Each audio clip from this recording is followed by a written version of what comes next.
Hello everyone. आज हम लोग कंसेप्ट पर डिस्कशन करेंगे, but before discussing about the concept you have to watch the last video of the last 4 minute.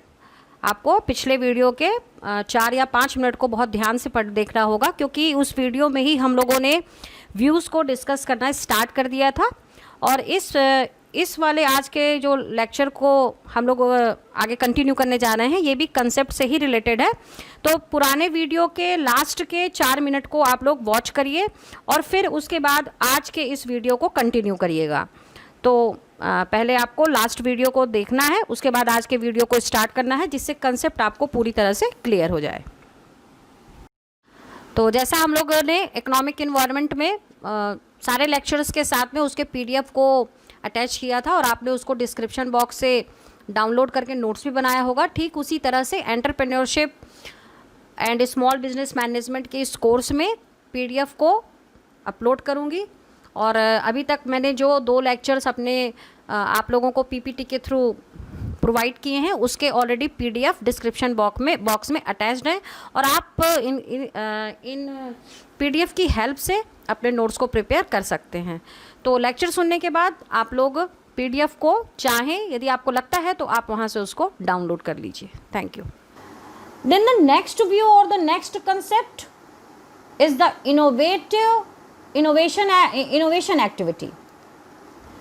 यदि entrepreneurship की हम बात कर रहे हैं तो ट्रेडिशनल नेचर की जो कंपनीज रही या जो पर्टिकुलर बिजनेस रन करते आए हैं उसको ही चलाना एंटरप्रेन्योरशिप नहीं हो सकता है। Innovative ability, the supporter of the innovative ability concept was Joseph Schumpeter. According to Joseph Schumpeter, entrepreneurship is a creation and innovative activity. Schumpeter का मानना था कि यदि हम एंटरप्रेन्योरशिप टर्म को इस्तेमाल करना चाहते हैं तो इसके लिए सबसे ज़्यादा ज़रूरी है क्रिएशन, मतलब सृजन, एंड इनोवेटिव मीन्स एकदम नवाचार, कुछ नया सृजित करना, कुछ नया बनाना। This concept is the entrepreneurship according to Joseph Schumpeter. The next is the concept of the entrepreneurship is the group level reactiveness. Group level reactiveness का मतलब हुआ कि जहां पर समूह की प्रतिक्रिया हो, समूह स्तर पे प्रतिक्रिया। F.W. Young was the supporter of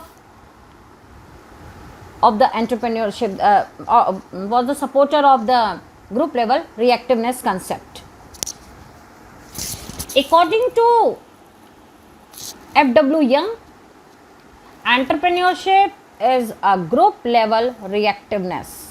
यह समूह की प्रतिक्रिया हो सकती है, समूह स्तर पर इसकी प्रतिक्रिया आती है। It is not related to any individual. इसको सिर्फ एक व्यक्ति से हम नहीं जोड़ सकते हैं। Entrepreneurship is a cause of social and cultural changes. It is a very focusing point of this concept कि entrepreneurship creates some changes in society, entrepreneurship makes some changes in cultural activities of the society.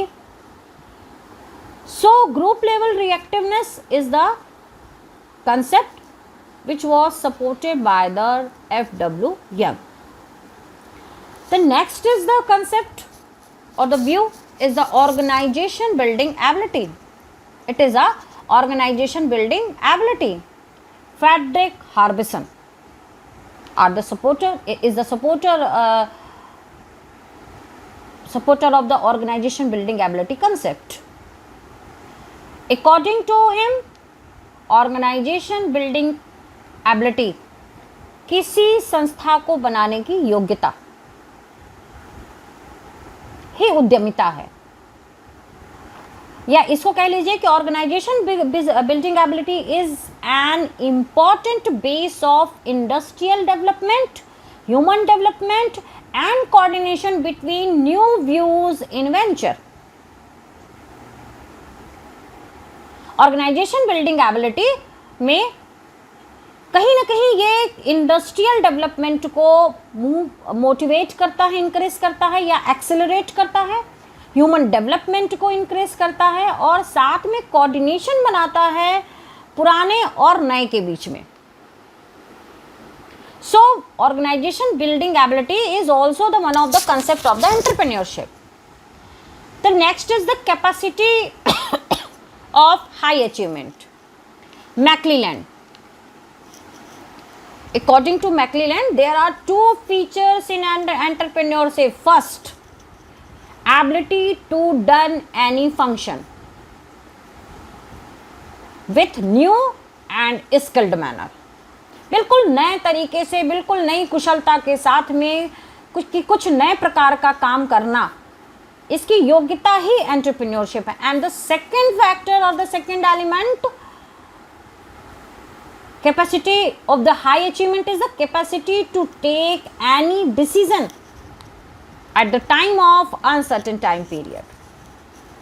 Business में यदि ups and downs चल रहे हैं और उस ups and downs में आपका डिसीजन, आपकी प्लानिंग, आपके बिजनेस के फ्लो को, आपके बिजनेस को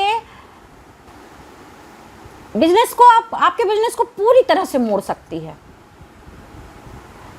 यदि साउंड प्लानिंग बन गई according to society, according to culture, according to development, economic level, किसी भी हिसाब से यदि हमने बहुत साउंड पॉलिसी बना दी, सारे फैक्टर को एनालाइज करने के बाद, सारे कारकों का विश्लेषण करने के बाद हमने एक अच्छी रणनीति बना ली, एक अच्छी प्लानिंग बना ली, तो हमारे बिजनेस को सक्सेस मिल सकती है। लेकिन यहाँ कहा जा रहा है कि capacity to take any decision at the time of uncertain time period, यदि अनिश्चितता की स्थिति है तो ऐसी स्थिति में वो योग्यता, वो कुशलता जिसमें जो आपको निर्णय की क्षमता देती है, it is called the entrepreneurship. Here we have discussed on the different views about the entrepreneurship. Overall, we can divide the concept of entrepreneurship in three categories: the classical concept, the neoclassical concept, and the modern concept. The classical concept supporters Richard Cantillon, Frank H. Knight, Adam Smith, J.V. Say, J.S. Mill, David Ricardo, they were the supporter of the classical concept. Under the classical concept, यदि हम बात करते हैं, यदि हम अवधारणा को बांटें तो तीन कैटेगरी में इसको बांट सकते हैं, तीन भागों में। प्राचीन या परंपरागत अवधारणा, नियो क्लासिकल, दोनों को जो मिक्स हो सकता है। नियो क्लासिकल को आप कहेंगे कि आधुनिक और परंपरागत विचारधारा, और तीसरा मॉडर्न मतलब आधुनिक विचारधारा। तो पहली विचारधारा जो है क्लासिकल कंसेप्ट के, उसके हिसाब से रिचर्ड कैंटिलॉन और बाकी जो सपोर्टर्स, बाकी जो ऑथर्स रहे हैं, उन्होंने जो कैरेक्टर्स या जो एलिमेंट्स एंटरप्रेन्योरशिप के लिए बताए, उसमें पहला था capacity of bearing uncertainty and risk, जोखिम को और अनिश्चितता को वहन करने की क्षमता। दूसरा, ability of collecting and organizing various production factor, उत्पादन के विभिन्न कारकों को संगठित करना और इनका संग्रहण कर लेना। तीसरा जो इन्होंने कहा, ability of collecting production factor and there control and superintendence. इसका मतलब हुआ कि उत्पादन के साधनों को इकट्ठा करना, उनका नियंत्रण करना और उनको निर्देशित करना। ये जो कैरेक्टर्स हैं या ये जो विशेषताएं हैं, ये क्लासिकल कंसेप्ट में थी।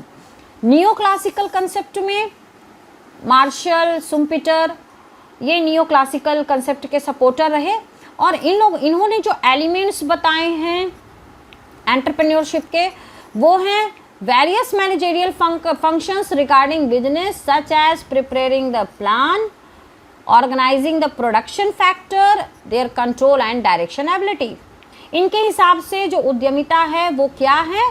उद्यमिता है कि विभिन्न प्रबंधकीय कार्यों को करना किस संबंध में, जैसे वो प्रबंधकीय कार्य क्या हो सकते हैं, जैसे प्लान को बनाना या योजना को बनाना और उत्पादन के साधनों या उत्पादन के घटकों को एकत्रित करना, उनका नियंत्रण करना और उनको निर्देशित करना।